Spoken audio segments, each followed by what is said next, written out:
నెల్లూరు జైల్లో కాకానిని వైసీపీ నేత సజ్జల రామకృష్ణారెడ్డి పరామర్శించారు. దేని గురించి అయితే భయపడ్డామో అదే జరుగుతోందన్నారు సజ్జల. వైసీపీ నేతల అరెస్టులు ఎమర్జెన్సీని తలపిస్తుందన్నారు. అరెస్టులతో ఏదో సాధిస్తారనుకుంటే పొరపాటినని జైలు నుండి రాటుదేలి బయటకు వస్తున్నారన్నారు. వైసీపీ మరింత బలపడుతుందని చెప్పారు.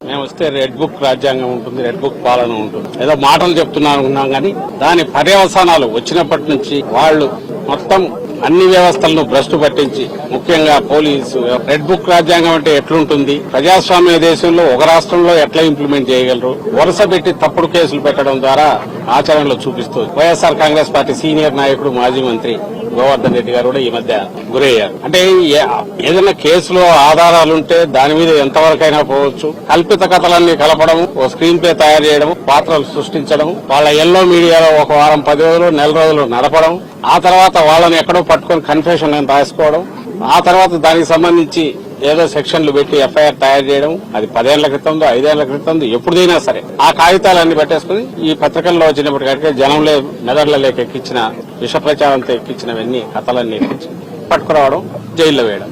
వీళ్ళు చేయడం వల్ల ఏదో సాధిస్తారనుకుంటే అది పొరపాటు.